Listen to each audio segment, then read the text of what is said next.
Bonjour tout le monde. C'est beau d'entendre David rêver.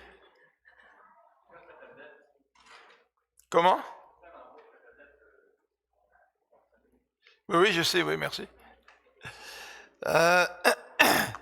Donc c'est beau de voir David rêver, hein? On aimerait ça rêver avec toi, David. Le beau temps, le soleil.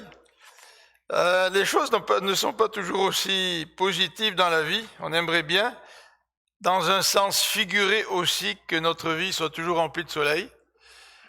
Parfois on passe par des temps plus difficiles. Et dans le livre d'Amos, on va voir que Dieu annonce à l'avance des circonstances tout à fait particulières pour les nations et en particulier pour Israël du Nord. Alors ce matin, pour débuter notre étude du livre d'Amos, j'aimerais avec vous faire une petite introduction au livre et ensuite j'aimerais qu'on lise tout le livre ensemble. Alors 9 chapitres. On dit que ça prend 30 minutes à lire. Peut-être pas à haute voix, peut-être à haute voix ça va être un tout petit peu plus long. Mais David nous a encouragé tout à l'heure à lire le texte d'Amos. On va réfléchir sur ce texte pendant quelques dimanches. Donc je pense que c'est bien approprié de lire le texte ensemble, en particulier parce que nous n'avons pas toujours l'habitude de lire la parole de Dieu en communauté, à haute voix. Dans certaines églises, une fois par année, on procède à toute la lecture de la Bible, 24 heures sur 24, non-stop. Il paraît que ça prend une fin de semaine. Alors, je ne l'ai jamais essayé pour vérifier, mais lire la Bible ensemble, lire le livre d'Amos d'un seul coup, sans arrêt, je pense que ça va nous donner un aperçu global de ce livre. Et par la suite, eh bien, vous pouvez toujours le relire une deuxième, une troisième fois, une quatrième fois, une cinquième fois chez vous, d'un dimanche à l'autre pour nous préparer à l'enseignement de la parole de Dieu. Alors, Amos, comme vous voyez à l'écran, bien des gens donnent comme titre à Amos le lion rugissant. On va voir pourquoi dans la lecture, en particulier dans les tout premiers versets du chapitre 1er. Et le livre d'Amos pourrait très facilement être résumé dans cette phrase que vous voyez à l'écran. Dieu jugera les nations et Juda, Israël, les deux nations du peuple de Dieu. Il sauvera un Israël nouveau, mais un Israël par exemple purifié, parce que l'Israël dont il est question dans le livre d'Amos n'est pas un Israël qui est très sanctifié devant Dieu. Il sauvera un Israël nouveau, purifié, constitué des Israélites et des païens. Alors vous allez voir qu'à travers le livre d'Amos, il y a plusieurs thèmes qui sont développés. On va les énumérer ce matin très rapidement. On va faire une introduction sommaire pour nous permettre un petit peu d'avoir des points de repère. Et ensuite, on va lire le livre ensemble comme nous venons de le souligner. Mais dans le livre d'Amos, on entend parler d'injustice sociale et d'abus de la classe dirigeante. Et dans la petite définition que vous voyez à l'écran, c'est important de se rappeler pas seulement une dimension sociale, c'est-à-dire que le message de Dieu n'est pas seulement un message social, c'est pas un évangile social, l'évangile, mais c'est que le livre d'Amos, tout en reprochant au peuple certains abus sociaux, Dieu a un plan. Et le résumé du livre d'Amos que vous voyez à l'écran va beaucoup plus loin que des abus sociaux. Le résumé que vous voyez à l'écran mentionne donc dans son plan que Dieu va juger les nations et son propre peuple, mais qui va se préparer un Israël nouveau, constitué des Israélites et des païens. Vous vous rappelez dans l'épître aux Éphésiens, ce que Paul dit dans l'épître aux Éphésiens, il parle d'un mystère. Quand on dit mystère, ça veut dire qu'on n'est pas très au courant, très au fait de la question. Et quand Paul parle de mystère dans l'épître aux Éphésiens, il parle en particulier de la séparation qui existait entre les Juifs et les nations, Et le mur qui séparait les Juifs et les nations est tombé. C'est ça le mystère de Dieu. Parce que dans l'Ancien Testament, même si le peuple de Dieu devait être un témoin pour les autres nations, en fait, le peuple de Dieu se réjouissait d'être le peuple élu. Lui, il était élu. C'est au sein de son peuple que Dieu habitait. Et le peuple de Dieu n'avait pas du tout compris que dans la promesse faite à Abraham, Dieu voulait que toutes les nations viennent à lui. Donc pour les Juifs, c'était vraiment un mystère. C'était incompréhensible de penser qu'un jour, le peuple de Dieu serait constitué et de Juifs et de païens. Pourtant, Amos en avait parlé. Et dans plusieurs livres de l'Ancien Testament, Dieu en avait parlé. Et dans notamment le livre de Jonas, Dieu rappelle au peuple la mission qui était la sienne, celle de parler de la grâce divine à toutes les nations. Et Jonas, en bon représentant du peuple, ne voulait absolument pas que la grâce de Dieu touche les autres nations. Et c'est la raison pour laquelle Jonas n'a pas voulu aller prêcher l'évangile. Et que Dieu l'a forcé à aller prêcher l'évangile aux habitants de Ninive, qui à l'époque étaient donc les ennemis d'Israël. Alors, on va faire un petit survol rapide, une introduction rapide du livre d'Amos, mais auparavant, j'aimerais vous poser une question. Alors, ce n'est pas une question qui a pour objectif de remplir une petite feuille en cochant à côté de votre nom oui ou non. C'est pas du tout ça, mais juste par curiosité. Qui a déjà lu le livre d'Amos? Non, ça veut dire qu'on a à peu près la moitié, hein, à peu près qui ont lu le livre d'Amos. Alors malheureusement, vous n'aurez pas d'image à la fin du service. Donc, c'est approprié, je pense, de lire les prophètes. Vous savez que les prophètes sont les livres qui sont peut-être les moins lus dans nos milieux évangéliques. Parce que le contexte est compliqué. La situation sociale, religieuse, politique est compliquée. On mentionne des peuples étrangers dont on n'a peut-être jamais entendu parler auparavant. Donc lire les livres des prophètes, c'est vraiment ardu. Et c'est la raison pour laquelle on va faire une petite introduction, donc assez rapide, de ce livre d'Amos. Alors si vous lisez dans Amos au chapitre 1er, vous allez voir que Amos, il vient de Tekoa. Alors Tekoa est à 20 km au sud de Jérusalem que vous voyez ici, 20 km un petit peu au sud. Vous voyez une partie un petit peu plus montagneuse là, jusqu'à 850 mètres d'altitude. Et Amos gardait donc des troupeaux. Il cultivait probablement aussi des figuiers, donc il était un petit peu à 20 km au sud et un petit peu légèrement à l'est de Jérusalem. Alors ça, c'est l'origine d'Amos. Et c'est un berger judéen. Donc si sa ville d'origine, c'est Jérusalem, disons la partie à 20 km au sud de Jérusalem, ça veut dire qu'Amos, il vient de Juda. Et l'Éternel l'appelle pour aller parler au royaume du Nord. Alors on va regarder un petit peu ce qui se passe dans le royaume du Nord, mais auparavant, je veux remettre à l'écran ce que je viens de mentionner sur Amos. Il est donc berger, judéen. À l'occasion, il cultive donc certains arbres fruitiers. Il vient de Tekoa à 20 km au sud de Jérusalem, un petit peu vers l'est. Et il provient d'une région montagneuse, environ de 850 mètres d'altitude. Le ministère d'Amos s'est exercé sous 2 rois. Alors, lire les prophètes, et puis lire les mentions des rois, ça rend encore la chose plus compliquée. Parce que la plupart d'entre nous, nous n'avons pas les idées très très claires quant à la succession des rois, en particulier lorsque le royaume s'est divisé en 2, après la mort de Salomon. Donc Juda d'un côté, comme nous le voyons, nous l'avons vu à l'écran tout à l'heure, et puis l'Israël du Nord d'un autre. Et souvent quand Dieu parle d'Israël, il parle d'Israël du Nord. Et quand il veut spécifier, quand il est question de Juda, on parle de Juda. Alors déjà c'est un petit peu compliqué, le texte parle d'Israël, mais Israël c'est tout, Israël c'est Israël du Nord, est-ce que c'est Juda, est-ce que ça englobe Juda, on ne sait pas trop. Et en plus il est question d'un paquet de rois, qui ont vécu tant au nord et d'autre part aussi au sud. Mais c'est tout de même intéressant d'avoir ces points de repère. Alors, notre ami Amos a exercé son ministère sous le roi Osias ou Azaria, qui était roi de Juda. Alors, quand on parle d'Amos, on parle du 8e siècle avant Jésus-Christ.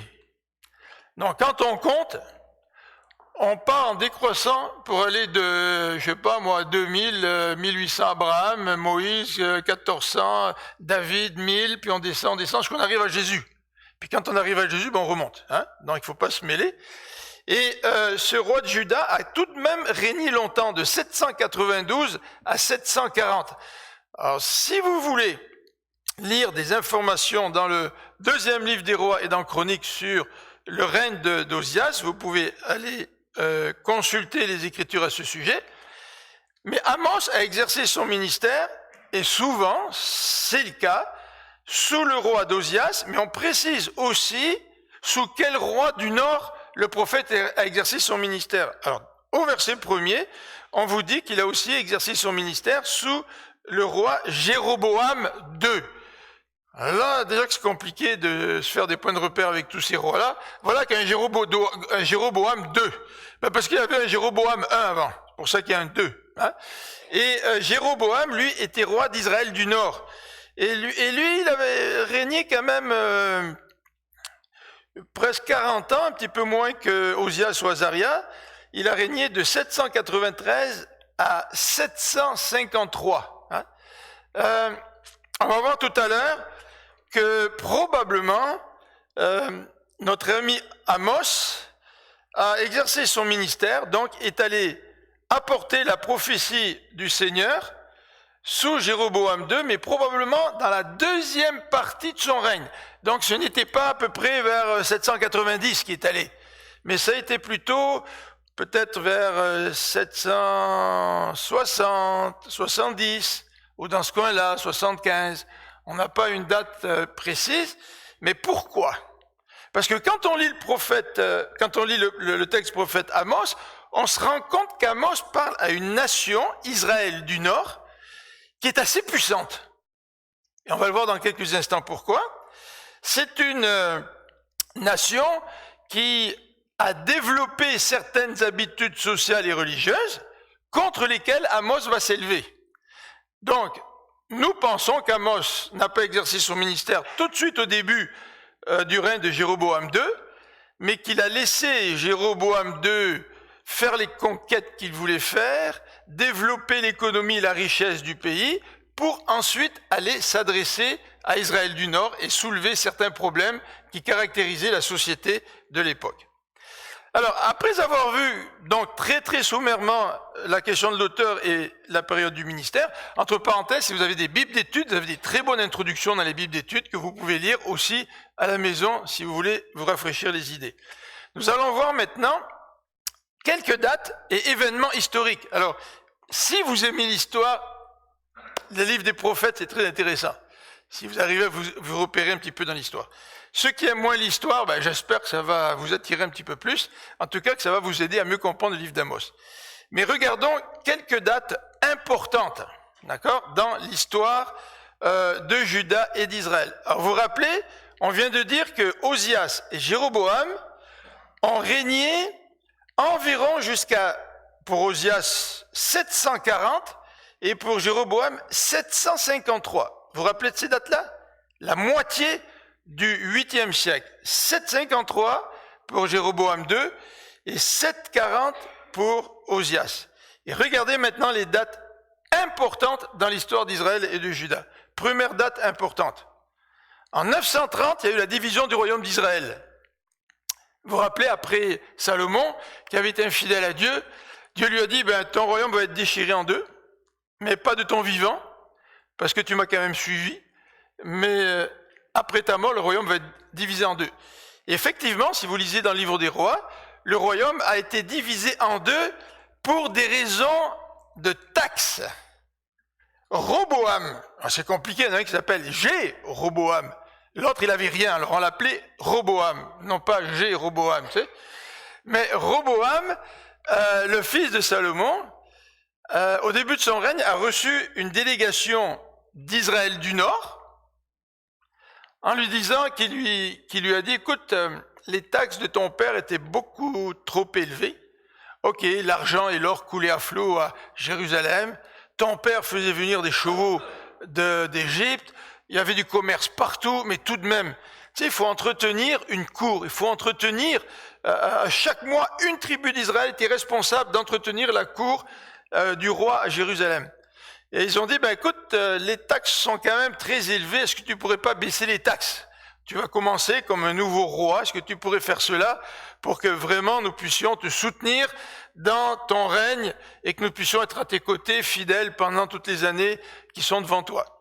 Et Roboam a consulté les anciens qui lui ont conseillé d'accéder à la demande du peuple et ses copains qui avaient été élevés avec lui. Et ses copains lui ont dit, écoute, tu dois utiliser la manière forte. S'il vient te demander une réduction de taxes, ben serre la vis, puis taxe-les encore plus. Alors Roboam a dit, ben si mon père a été sévère avec vous, moi je vais être encore plus sévère avec vous. La réponse des 10 tribus du Nord a été, mais Roboam, à la prochaine, on se sépare. Et c'est à partir de ce moment-là qu'il a eu en 930 la division du royaume d'Israël. Salomon et David ont régné d'environ 1000 jusqu'à 930. D'accord? Date très importante dans l'histoire du peuple d'Israël, 930. Deux autres dates importantes, et c'est là où il faut nous rappeler la période du ministère d'Amos. Vous vous rappelez à peu près quelle date, Amos? 760, 75, mais un roi a régné jusqu'à 753, l'autre jusqu'à 740. Regardez la date qui s'en vient. 722! 22 ans après la fin du règne de Juda, du roi Osias de Juda, c'est l'exil d'Israël du Nord. Donc à peu près 30 ans après la fin de Jéroboam II, c'est l'exil de son propre royaume.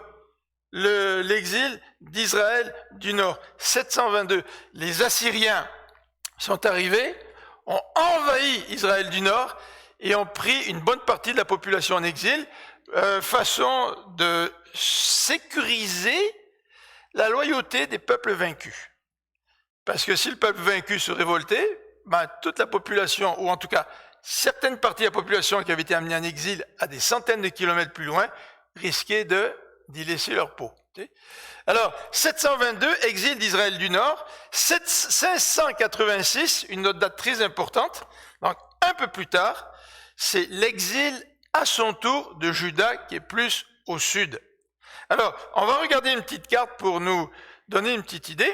C'est la carte qui date à peu près, ça date des empires de l'Ancien Testament. Le premier empire qui a commencé à se développer parallèlement à l'histoire d'Israël, c'est l'empire assyrien que vous voyez ici, Assyrie.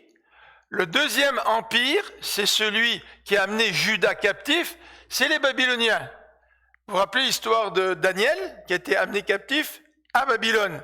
Donc vous avez deux empires qui se sont développés. D'abord l'empire des Assyriens, l'Assyrie, et par la suite l'empire des Babyloniens, et par la suite les Mèdes et les Perses, qui se trouvaient dans les montagnes ici, sont descendus des montagnes, ont pris Babylone, et ce sont eux qui sont devenus les prochains maîtres du monde.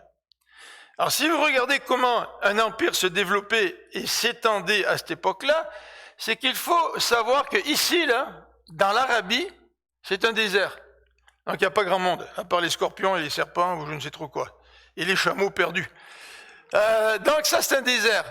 Alors quand un empire se fondait ici, commençait à s'établir, à grandir et à prendre de l'expansion, eh bien, ce n'était pas vers les montagnes qu'il se dirigeait. C'est toujours très difficile de faire des guerres dans les montagnes, hein, beaucoup plus compliqué.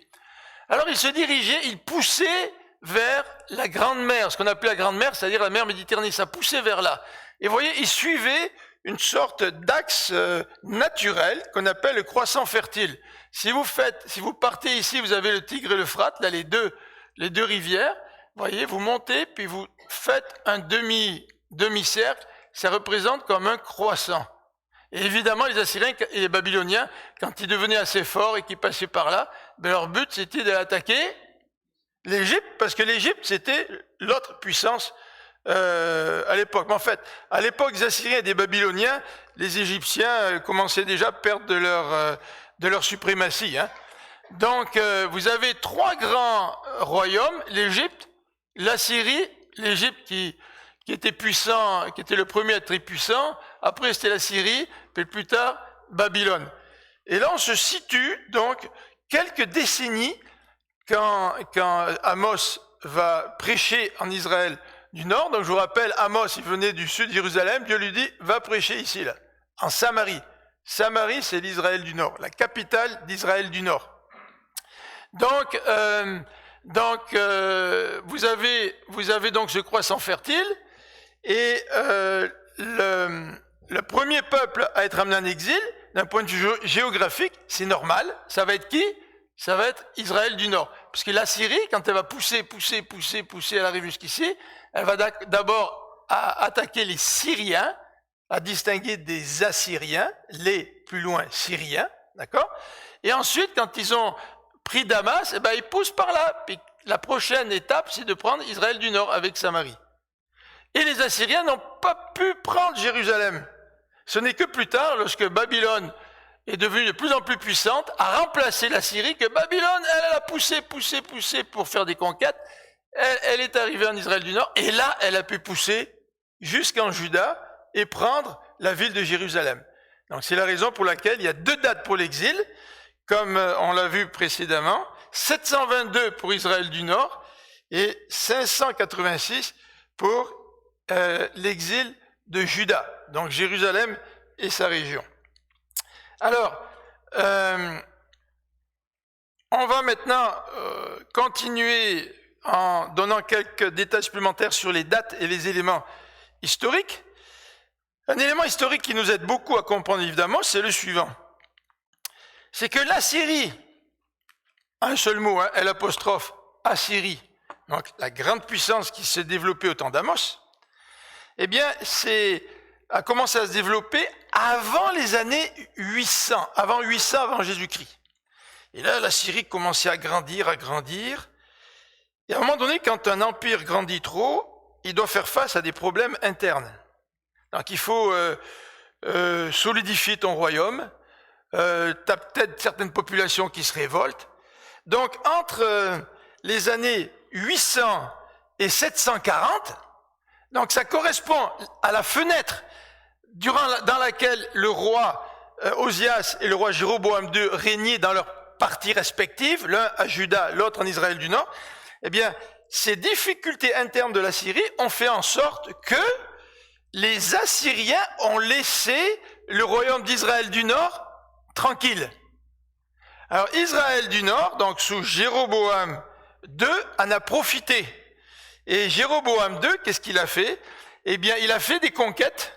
Il a pratiquement réussi à retrouver presque toutes les frontières du temps de Salomon. Vous savez, quand on parle des frontières du temps de Salomon, là, c'est l'âge d'or d'Israël. Hein? C'est la période durant laquelle Israël régnait sur tous les voisins, ses frontières étaient étendues, mais c'est quand même remarquable que durant cette accalmie, là, entre 800 et 740, quand le royaume de l'Assyrie était en train de régler des problèmes internes, Jéroboam II, en Israël du Nord, a réussi à reprendre pratiquement les mêmes frontières que Salomon. Et non seulement il a réussi cela, mais Juda, son frère, lui était soumis. Donc c'est sûr que Osias y régnait dans le sud, à Jérusalem, mais les Judéens étaient soumis à la puissance d'Israël du Nord. Donc Israël du Nord, il commençait, comme on dit, en amener large à l'époque. Tu sais. Alors le fait qu'ils ont conquis leurs voisins, le fait qu'ils ont imposé leur règne en profitant de l'absence de la Syrie, eh bien ils ont pu faire du commerce, ils ont pu attirer de l'argent, et il s'est développé en Israël du Nord une classe sociale très riche. Et quand on va lire Amos, vous allez voir que ces gens-là avaient des maisons d'été, des maisons d'hiver, ils avaient de l'ivoire dans leurs maisons, ils étaient riches. Mais malheureusement, cette société riche profitait de leurs concitoyens et abusait de ceux qui étaient plus faibles et de ceux qui n'avaient pas les mêmes statuts sociaux qu'eux. On va y revenir dans quelques instants. Alors voilà un petit peu pour les dates et éléments historiques. Alors, ce que nous venons de voir, c'est quelques détails sur Amos et la période de son ministère. Ce qu'on vient de voir maintenant, c'est quelques détails qui concernent la date ou les dates et des éléments historiques. Et maintenant, ce que j'aimerais regarder avec vous, un contexte du livre d'Amos, le contexte social et religieux, puis le contexte littéraire. Alors, on va rester dans les grandes lignes.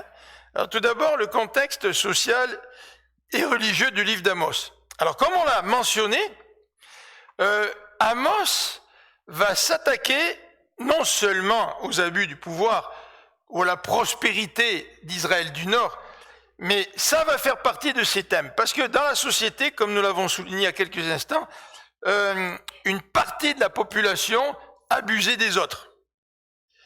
Et ceux qui se délectent dans la justice sociale vont pouvoir retrouver dans Amos des thèmes qui leur sont chers.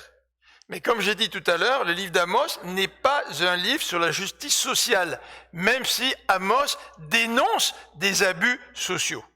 Et même si le livre d'Amos nous interpelle, nous chrétiens, quant à nos prises de position face à de l'injustice sociale. C'est vrai.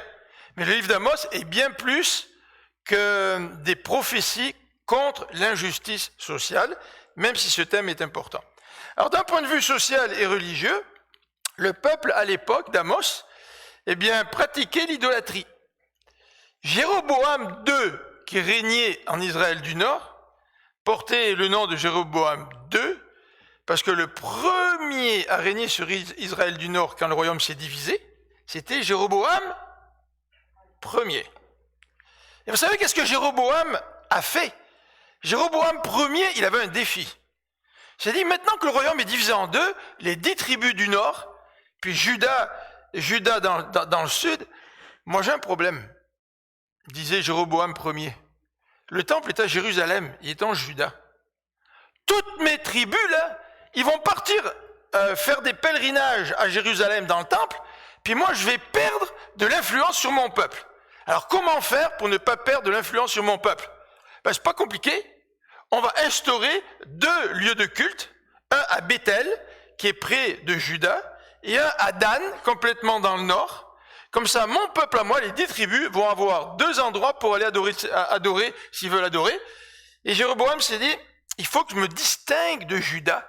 Moi, je veux pas que Juda ait de l'influence dans mon pays à moi. Je décide que le peuple d'Israël du Nord, les 10 tribus, vont adorer le veau d'or. Adorer le veau d'or. Donc, à Bethel, c'était un centre religieux pour adorer le veau d'or. Et à Dan, plus au nord, c'était le 2e centre religieux, Bethel étant probablement le plus important dans l'histoire. Donc, ce qui caractérisait la société d'Israël du Nord, c'était cette idolâtrie persistante, malgré les appels des prophètes. Donc, on a dit que la division a eu lieu à 930. Donc, 930, vous descendez, vous arrivez à 910, vous arrivez à 900, vous êtes à 875, 850, 800. Donc, plus de 130 ans plus tard, le peuple d'Israël du Nord est encore dans l'idolâtrie. Et quand le roi Jéroboam II accède au trône, le peuple est encore en train d'adorer dans ces 2 lieux de culte, Beth et Dan. 3e élément dans cette question sociale et religieuse, c'est ce qu'on appelle le syncrétisme. Vous savez ce que c'est, syncrétisme? En termes de religion, c'est une bonne salade. C'est-à-dire, tu mets tout dedans, tu remues, et puis voilà. Alors, le syncrétisme, ça se distingue de l'idolâtrie, parce qu'un peuple peut être idolâtre sans adorer Dieu, le Dieu de la Bible. Mais le syncrétisme, c'est un peuple qui est idolâtre, mais qui adore aussi Dieu. Donc, il faut un bon mélange.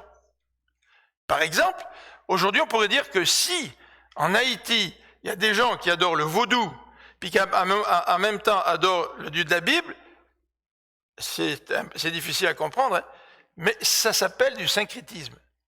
C'est-à-dire, il faut bien plaire à Baal, le dieu de la terre, à Astarté, à tous les autres dieux, mais en même temps, si on va avoir toutes les chances de notre côté, il faudrait aussi plaire au Dieu d'Israël, tu sais, au Dieu de Moïse. Donc, on va adorer tout le monde.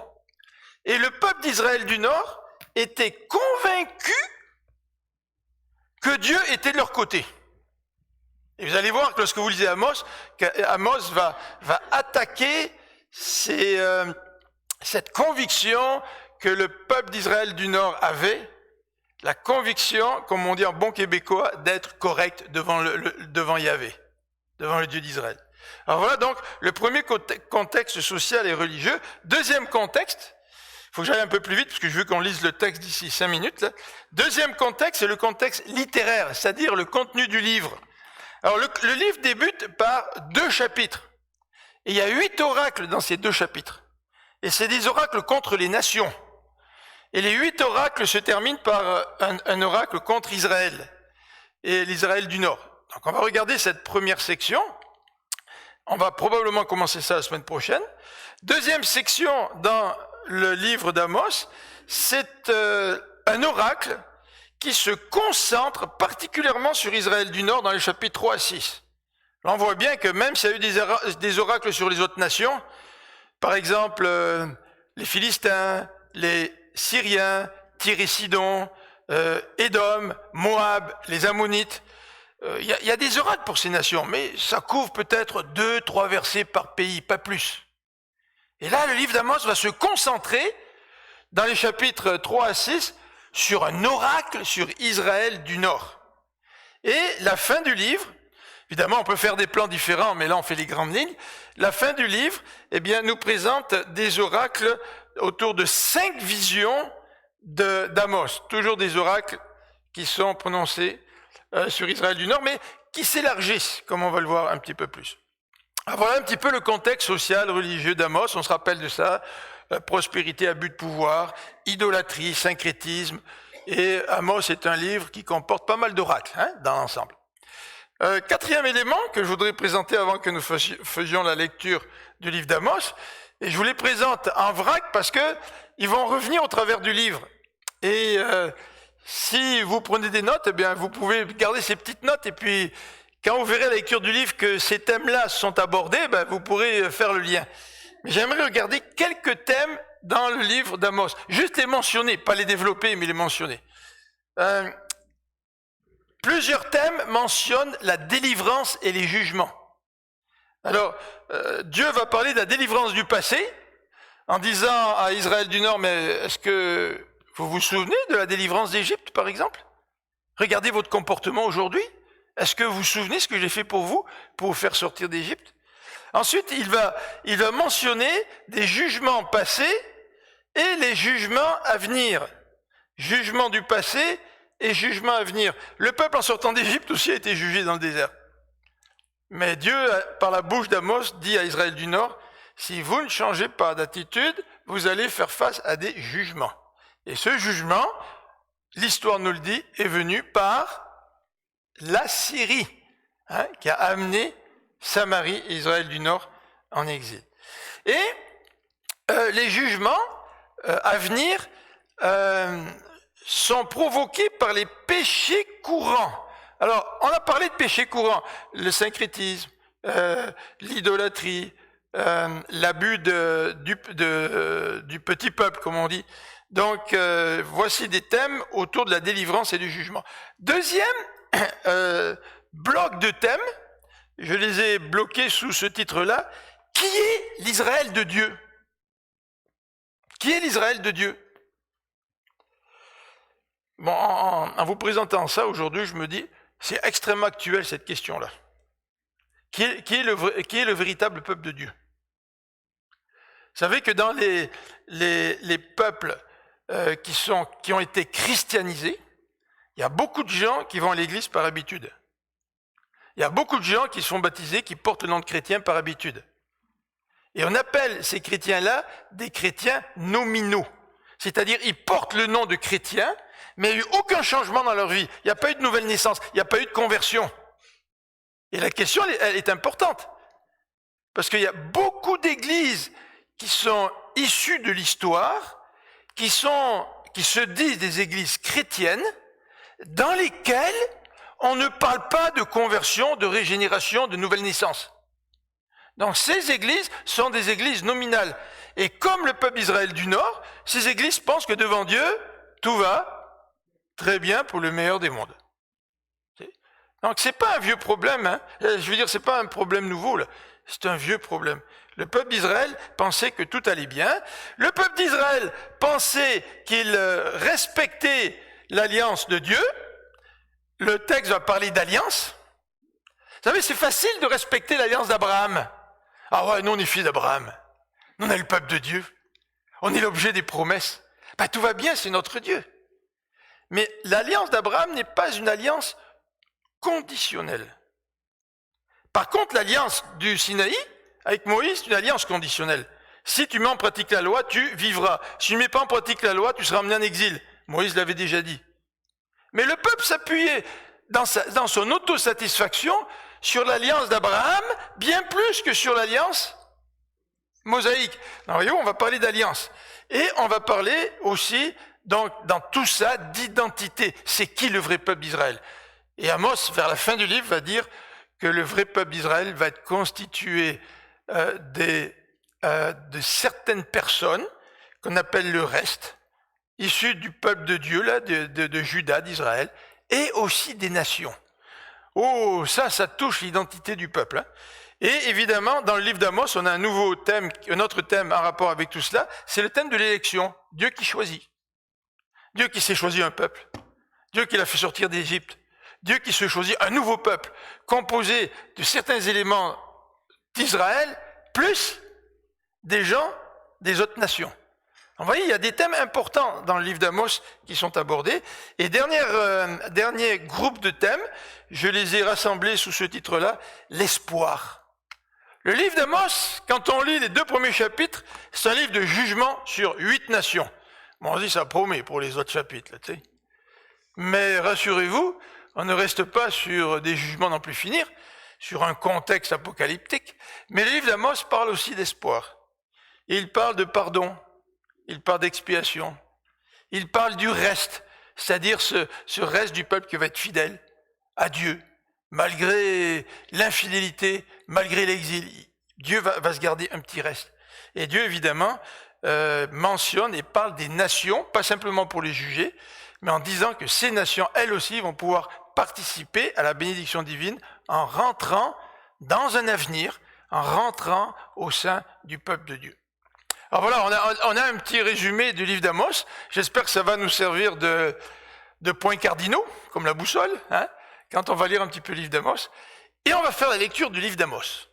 Alors, je vais vous demander si certains d'entre vous sont à l'aise de lire en public, mais aussi comme on va faire une longue lecture, quand même, 9 chapitres, s'il y a parmi vous des gens qui sont à l'aise de lire sans trop être nerveux, puis ne plus trop voir les lignes parce qu'on est un petit peu nerveux devant tout le monde, mais si certains d'entre vous, vous sentez à l'aise de lire un texte que vous n'avez pas lu à la maison, hein, c'est un nouveau texte pour vous là, bien, venez, on va lire à tour de rôle, d'accord?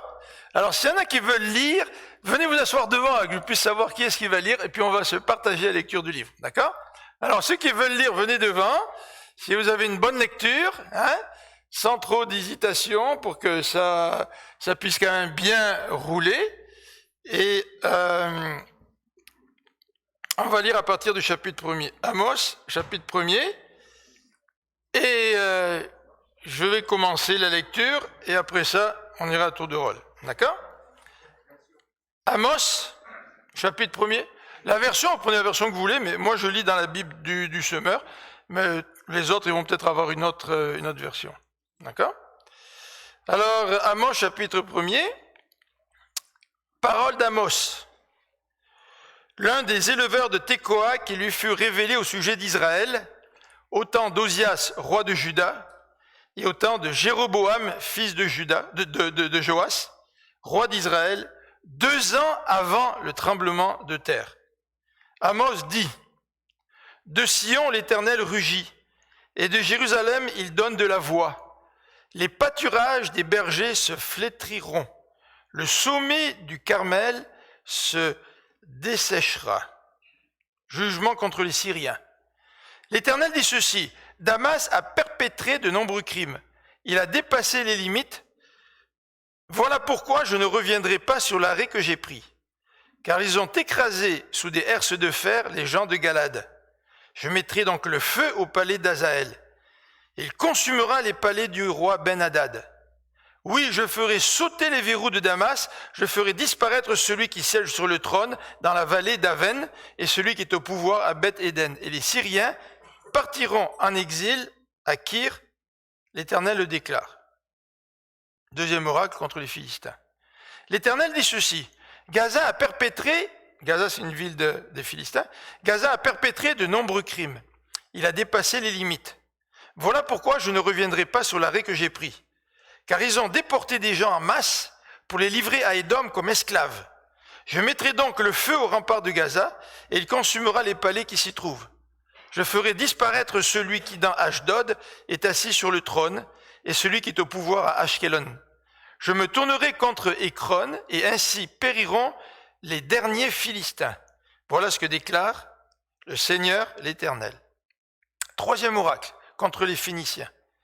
L'Éternel dit ceci, Tyr a commis de nombreux crimes, il a dépassé les limites.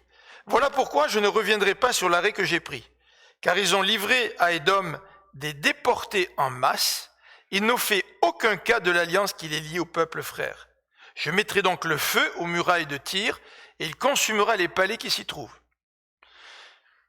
Oracle contre les Édomites, l'Éternel dit ceci, Édom a perpétré de nombreux crimes, il a dépassé les limites. Voilà pourquoi je ne reviendrai pas sur l'arrêt que j'ai pris, car il a poursuivi le peuple frère avec l'épée en étouffant toute piété. Il n'a pas cessé de le meurtrir avec colère et de nourrir sans fin sa rage et invétérée.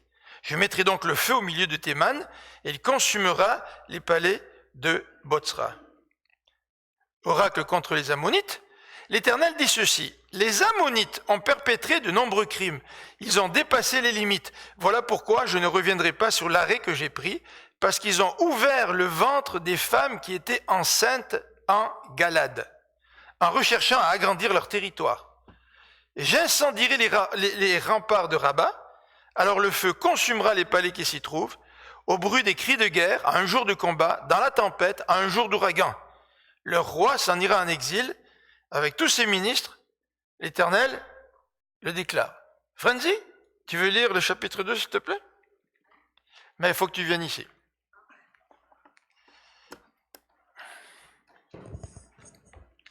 Il faudra lire assez près du micro, n'est-ce pas? Merci. Donc, chapitre 2. Contre les Moabites, l'Éternel dit ceci, Moab a perpétré de nombreux crimes, il a dépassé les limites, voilà pourquoi je ne reviendrai pas sur l'arrêt que j'ai pris, car ce peuple a brûlé les os du roi et d'Édom pour les réduire en deux. Je mettrai le feu à Moab et il consumera les palais de Kérioth. Et Moab périra en plein tumulte, au bruit des cris de guerre, au son du cor. Je ferai disparaître son chef, et avec lui, je vais exterminer tous ses ministres. L'Éternel le déclare. Contre le royaume de Juda, l'Éternel dit ceci. Juda a perpétré de nombreux crimes, il a dépassé les limites. Voilà pourquoi je ne reviendrai pas sur l'arrêt que j'ai pris, car ils ont méprisé la loi de l'Éternel et n'ont pas obéi à ses commandements. Ils se sont égarés en suivant les faux dieux qu'autrefois leurs ancêtres avaient déjà suivis. Je mettrai le feu à Juda et il consumera les palais de Jérusalem. Contre Jérusalem, l'Éternel dit ceci, Israël a commis de nombreux crimes, il a dépassé les limites, voilà pourquoi je ne reviendrai pas sur l'arrêt que j'ai pris. Car pour un pot de vin, ils vendent l'innocent et l'indigent pour une paire de sandales. Ils piétinent la tête des démunis dans la poussière et ils faussent le droit des pauvres. Le fils comme le père vont vers la même fille. C'est ainsi qu'ils m'outragent, moi qui suis saint. Près de chaque autel, ils s'étendent sur des vêtements pris en gage. Et dans le temple de leur Dieu, ils vont boire le vin que l'on a perçu comme amende. Pourtant, moi, j'ai détruit devant eux les Amoréens qui sont aussi grands que des cèdres et forts comme des chênes, et j'ai détruit leurs fruits en haut et en bas leurs racines. Pourtant, moi je vous ai fait sortir d'Égypte, et je vous ai conduit pendant 40 ans au désert pour que vous possédiez le pays des Amoréens. J'ai choisi certains de vos fils pour être des prophètes et certains de vos jeunes gens pour m'être consacrés par vœu. N'en est-il pas ainsi, Israélites? L'Éternel le demande. Mais à ces hommes consacrés, vous avez fait boire du vin, et aux prophètes, vous avez ordonné, ne prophétisez pas. Je vais vous écraser sur place, comme écrase un chariot chargé de gerbes. Alors les plus agiles même ne trouveront pas de refuge, et les plus vigoureux ne pourront rassembler leurs forces, ni le guerrier sauver sa vie. Celui qui m'anime l'arc ne résistera pas. L'homme le plus agile ne s'échappera pas. Même le meilleur cavalier ne pourra pas sauver sa vie. En ce jour-là, le guerrier le plus valeureux fuira tout nu, l'Éternel le déclare. Merci bien. Chapitre 3, Elise. Je pense que on peut lire tout le chapitre 3.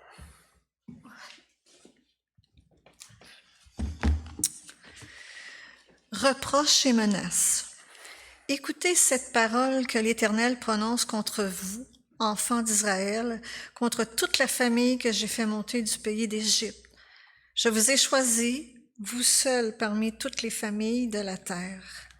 C'est pourquoi je vous châtierai pour tous vos iniquités. 2 hommes marchent-ils ensemble sans être convenus? Le lion rugit-il dans la forêt sans avoir une proie? Le lionceau pousse-t-il des cris du fond de sa tanière sans avoir fait une capture? L'oiseau tombe-t-il dans le filet qui est à terre sans qu'il ait un piège? Le filet s'élève-t-il de terre sans qu'il y ait rien pris? Sonne-t-on de la trompette dans une ville sans que le peuple soit l'épouvante? Arrive-t-il le malheur dans une ville sans que l'Éternel en soit l'auteur? Car le Seigneur l'Éternel ne fait rien sans avoir révélé son secret à ses serviteurs les prophètes. Le lion rugit, qui ne serait effrayé? Le Seigneur l'Éternel parle. Qui me prophétiserait?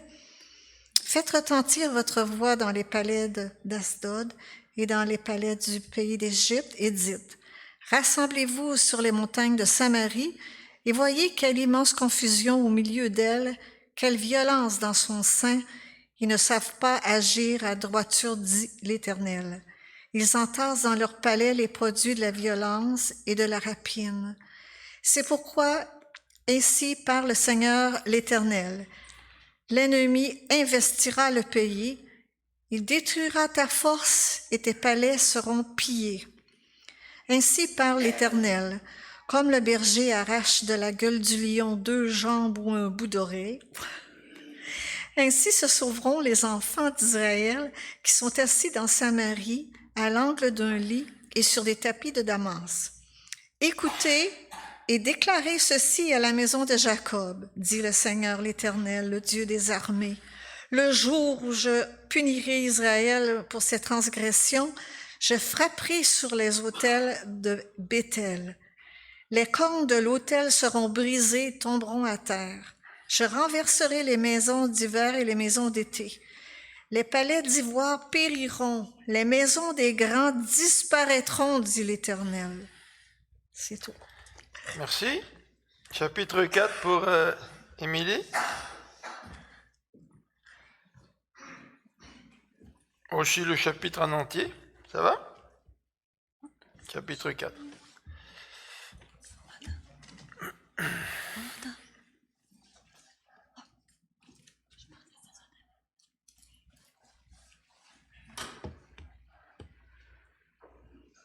Contre les femmes riches. Écoutez cette parole, génisse de Bassan qui êtes sur la montagne de Samarie. Vous qui opprimez les misérables, qui écrasez les indigents, et qui dites à vos maris, apportez et buvons. Le Seigneur l'Éternel a juré par sa sainteté, voici les jours viendront pour vous, où l'on vous enlèvera avec des crochets et votre postérité avec des hameçons. Vous sortirez par les brèches, chacune devant soi, et vous serez jetés dans la forteresse, dit l'Éternel. Allez à Béthel et pêchez. Allez à Gilgal et pêchez davantage. Offrez vos sacrifices chaque matin et vos dîmes tous les 3 jours. Faites vos sacrifices d'action de grâce avec du levain. Proclamez, publiez vos offrandes volontaires. Car c'est là ce que vous aimez, enfants d'Israël, dit le Seigneur l'Éternel. Et moi, je vous ai envoyé la famine dans toutes vos villes, le manque de pain dans toutes vos demeures. Malgré cela, vous n'êtes pas revenus à moi, dit l'Éternel. Et moi, je vous ai refusé la pluie. Lorsqu'il y avait encore 3 mois jusqu'à la moisson, j'ai fait pleuvoir sur une ville, et je n'ai pas fait pleuvoir sur une autre ville. Un champ a reçu la pluie, et un autre qui ne l'a pas reçue s'est desséché. 2, 3 villes sont allées vers une autre pour boire de l'eau, et elles n'ont point apaisé leur soif. Malgré cela, vous n'êtes pas revenus à moi, dit l'Éternel. Je vous ai frappé par la rouille et par la nielle. Vos nombreux jardins, vos vignes, vos figuiers et vos oliviers ont été dévorés par les sauterelles. Malgré cela, vous n'êtes pas revenus à moi, dit l'Éternel. J'ai envoyé parmi vous la peste, comme en Égypte. J'ai tué vos jeunes gens par l'épée et laissé prendre vos chevaux. J'ai fait monter à vos narines l'infection de votre camp. Malgré cela, vous n'êtes pas revenus à moi, dit l'Éternel. Je vous ai bouleversés comme Sodome et Gomorrhe que Dieu détruisit. Et vous avez été comme un tison arraché de l'incendie. Malgré cela, vous n'êtes pas revenus à moi, dit l'Éternel. C'est pourquoi je te traiterai de la même manière, Israël. Et puisque je te traiterai de la même manière, prépare-toi à la rencontre de ton Dieu, ô Israël. Car voici celui qui a formé les montagnes et créé le vent, et qui fait connaître à l'homme ses pensées, celui qui change l'aurore en ténèbres et qui marche sur les hauteurs de la terre, son nom est l'Éternel, le Dieu des armées. Merci. Chapitre 5. Lamentation sur Israël. Écoutez cette parole, cette complainte que je prononce sur vous. Maison d'Israël, elle est tombée, elle ne se relèvera plus. La Vierge d'Israël, elle est couchée par terre, nul ne la relève. Car ainsi parle le Seigneur l'Éternel. La ville qui mettait en campagne 1000 hommes n'en conservera que 100. Et celle qui mettait en campagne 100 hommes n'en conservera que 10 pour la maison d'Israël. Car ainsi parle l'Éternel à la maison d'Israël. Cherchez-moi et vous vivrez. Ne cherchez pas Béthel, n'allez pas à Gilgal, ne passez pas à Beer-Sheba, car Gilgal sera captif et Béthel anéanti. Cherchez l'Éternel et vous vivrez. Craignez qu'il ne saisisse comme un feu la maison de Joseph, et que ce feu ne la dévore sans personne à Béthel pour l'éteindre. Ô vous qui changez le droit en absinthe et qui foulez à terre la justice, il a créé les Pléiades et l'Orient. Il change les ténèbres en aurore. Il obscurcit le jour pour en faire la nuit. Il appelle les eaux de la mer et les répand à la surface de la terre. L'Éternel est son nom. Il fait lever la ruine sur les puissants et la ruine vient sur les forteresses. Ils haïssent celui qui les reprend à la porte et ils ont en horreur celui qui parle sincèrement. Aussi parce que vous avez foulé le misérable et que vous avez pris de lui du blé en présent. Vous avez bâti des maisons en pierre de taille, mais vous ne les habiterez pas. Vous avez planté d'excellentes vignes, mais vous n'en boirez pas le vin. Car je sais vos crimes sont nombreux, vos péchés se sont multipliés. Vous opprimez le juste, vous recevez des présents et vous violez à la porte le droit des pauvres. Voilà pourquoi, en des temps comme ceux-ci, le sage se tait. Car ces temps sont mauvais. Recherchez le bien et non le mal, afin que vous viviez. Et qu'ainsi l'Éternel, le Dieu des armées, soit avec vous. Comme vous le dites, haïssez le mal et aimez le bien. Faites régner à la porte la justice, et peut-être l'Éternel, le Dieu des armées, aura pitié des restes de Joseph. C'est pourquoi ainsi parle l'Éternel, le Dieu des armées, le Seigneur, dans toutes les places où on se lamentera. Dans toutes les rues, on dira « Hélas, hélas », on appellera le laboureur au deuil, et aux lamentations ceux qui disent des complaintes. Dans toutes les vignes, on se lamentera, lorsque je passerai au milieu de toi, dit l'Éternel, le jour de l'Éternel. Malheur à ceux qui désirent le jour de l'Éternel. Qu'attendez-vous du jour de l'Éternel? Il sera ténèbres et non lumière. Vous serez comme un homme qui fuit devant un lion et qui rencontre un ours. Qui gagne sa demeure annule sa main sur la muraille et que mord un serpent. Le jour de l'Éternel n'est-il pas ténèbres et non lumière? N'est-il pas obscur et sans éclat? Je méprise vos fêtes, je ne puis sentir vos assemblées. Quand vous me présentez des holocaustes et des offrandes, je n'y prends aucun plaisir, et les veaux engraissés que vous sacrifiez en action de grâce, je ne les regarde pas. Éloigne de moi le bruit de tes cantiques, je n'écoute pas le son de tes luttes, mais que la droiture soit comme un courant d'eau, et la justice comme un torrent qui jamais ne tarit. M'avez-vous fait des sacrifices et des offrandes pendant les 40 années du désert, maison d'Israël? Emportez donc la tente de votre roi, le piédestal de vos idoles, l'étoile de votre Dieu que vous vous êtes fabriqué, et je vous amènerai captifs au-delà de Damas, dit l'Éternel, dont le nom de Dieu est des armées. Merci. Le chapitre 6 pour Noémie. Malheur aux riches, aux grands d'Israël, malheur à ceux qui vivent tranquilles dans Sion et en sécurité sur la montagne de Samarie, à ces grands de la première des nations, auprès desquels va la maison d'Israël, passez à Cané et voyez, allez de là jusqu'à Hamath, à la grande, et descendez à Gat, chez les Philistins. Ces villes sont-elles plus prophètes que vos deux royaumes, et leur territoire est-il plus étendu que le vôtre? Vous croyez éloigner le jour du malheur, et vous faites approcher le règne de la violence. Ils reposent sur des lits d'ivoire. Ils sont mollement étendus sur leurs couches. Ils mangent les agneaux du troupeau, les veaux mis à l'engrais. Ils extravaguent au son du luth. Ils se croient habiles comme David sur les instruments de musique. Ils boivent le vin dans de larges coupes. Ils soignent avec le meilleur huile et ils ne s'attriste pas sur la ruine de Joseph. C'est pourquoi ils seront amenés à la tête des captifs, et les cris de joie de ces voluptueux cesseront. Le Seigneur, l'Éternel, l'a juré par lui-même.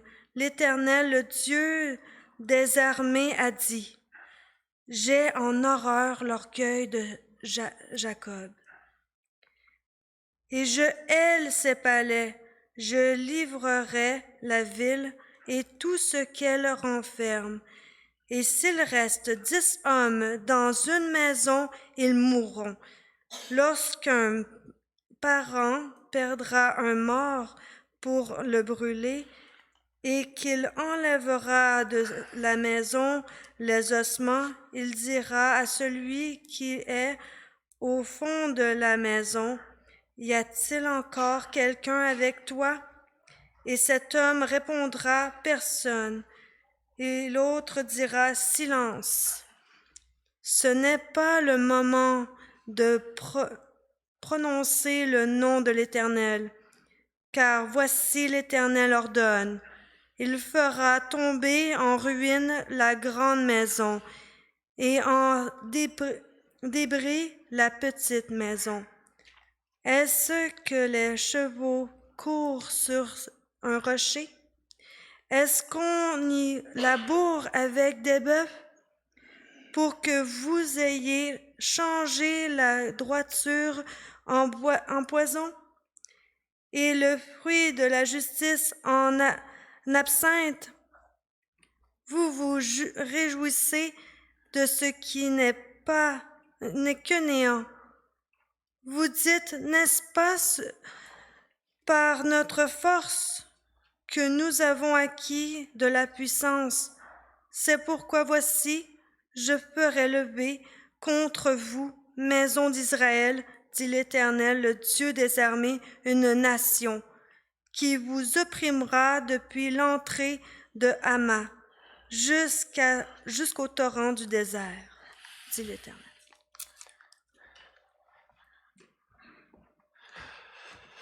Merci. Chapitre 7, les visions d'Amos. La vision des sauterelles. Or voici ce que me fit voir le Seigneur. Pardon.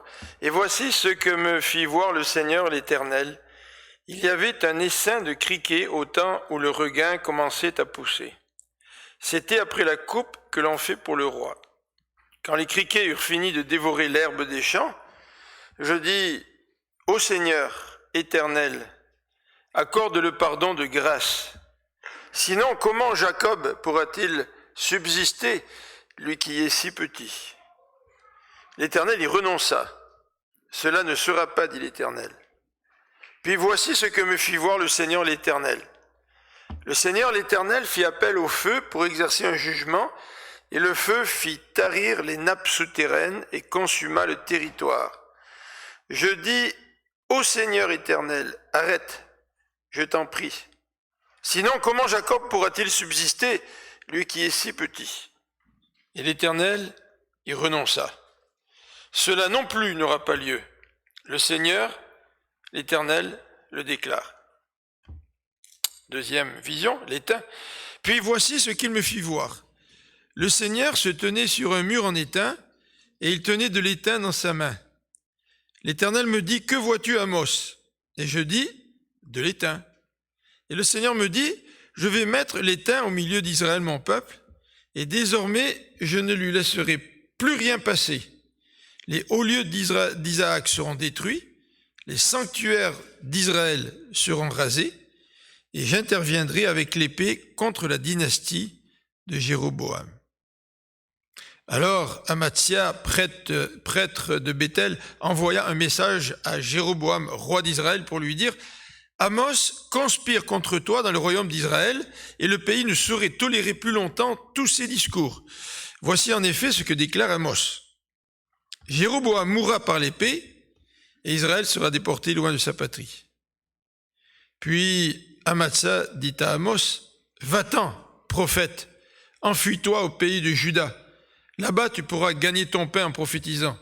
Mais ne recommence pas à prophétiser à Béthel, car ici, c'est un sanctuaire du roi, c'est un temple du royaume. » Amos répondit à Amatsia, « Je ne suis pas un prophète de métier, et je ne suis pas un disciple de prophète. Je gagne ma vie en gardant des bœufs et en incisant les fruits des sycomores. » Mais l'Éternel m'a pris de derrière le troupeau et il m'a dit, « Va prophétiser à Israël, mon peuple. Maintenant, écoute ce que te dit l'Éternel. Tu me dis de ne plus prophétiser contre Israël et de ne plus débiter des paroles contre les descendants d'Isaac. C'est pourquoi l'Éternel te dit ceci. Ta femme se prostituera au milieu de la ville. Tes fils, tes filles tomberont par l'épée. Tes champs seront partagés au cordeau. Toi-même, tu mourras sur une terre impure. La population d'Israël va être déportée bien loin de son pays. » Émilie, tu veux lire le chapitre 8? S'il te plaît.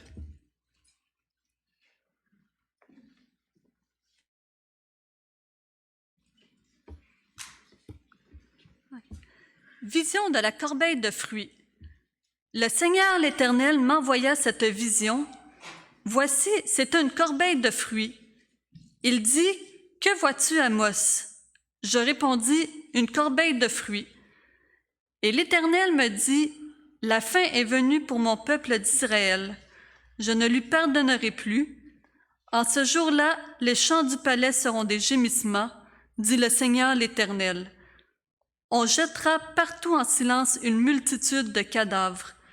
Écoutez ceci, vous qui dévorez l'indigent et qui ruinez les malheureux du pays. Vous dites, quand la nouvelle lune sera-t-elle passée afin que nous vendions du blé? Quand finira le sabbat afin que nous ouvrions les greniers? Nous diminuerons les fats, nous augmenterons le prix, nous falsifierons les balances pour tromper. Puis nous achèterons les misérables pour de l'argent et le pauvre pour une paire de souliers, et nous vendrons la criblure du froment. L'Éternel a juré par la gloire de Jacob, je n'oublierai jamais aucune de leurs œuvres. Le pays à cause d'elle ne sera-t-il pas ébranlé, et tous les habitants ne seront-ils pas dans le deuil? Le pays montera tout entier comme le fleuve. Il se soulèvera et s'affaissera comme le fleuve d'Égypte. En ce jour-là, dit le Seigneur l'Éternel, je ferai coucher le soleil à midi et j'obscurcirai la terre en plein jour. Je changerai vos fêtes en deuil et tous vos chants en lamentation. Je couvrirai de sacs tous les reins et je rendrai chauves toutes les têtes. Je mettrai le pays dans le deuil comme pour un fils unique, et sa fin sera comme un jour d'amertume. Voici les jours viennent, dit le Seigneur l'Éternel, où j'enverrai la famine dans le pays, non pas la disette du pays et la soif de l'eau, mais la faim et la soif d'entendre les paroles de l'Éternel. Ils seront alors errants d'une mer à l'autre, du septentrion à l'orient. Ils iront çà et là pour chercher la parole de l'Éternel, et ils ne la trouveront pas. En ce jour, les belles jeunes filles et les jeunes hommes mourront de soif. Ils jurent par le péché de Samarie, et ils disent, « Vive ton Dieu, Dan, vive la voix de Beersheba », mais ils tomberont, ils ne se relèveront plus. Merci. Tu veux lire?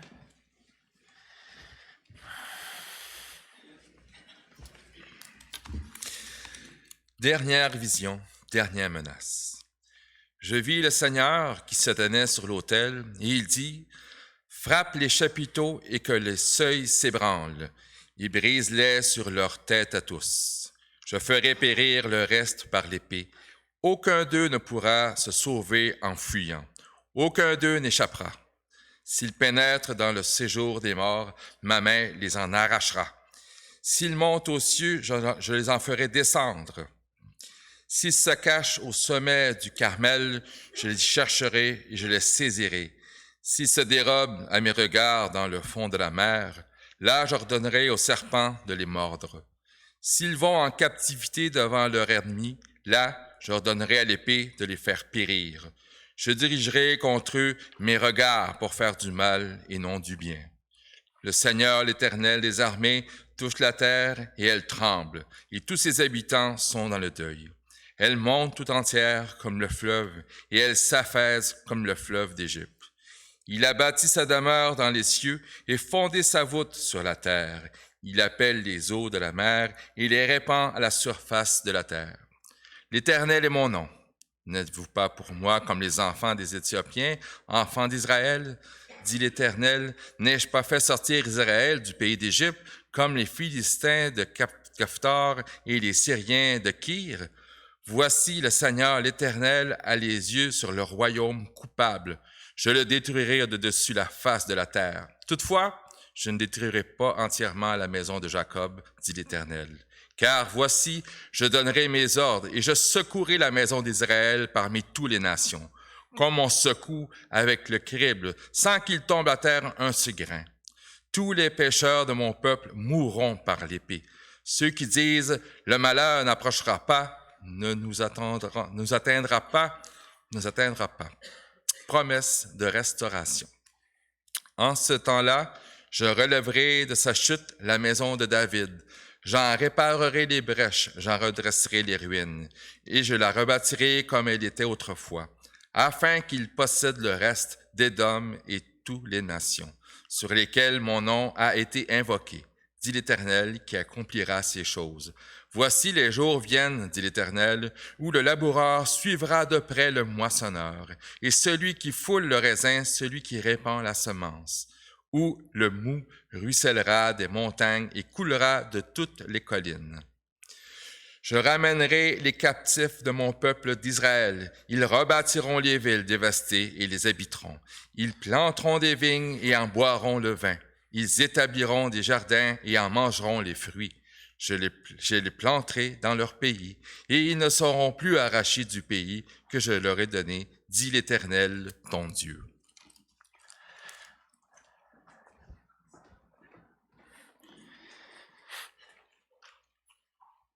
Alors j'aimerais poser une question. Qui d'entre vous a lu le prophète Amos?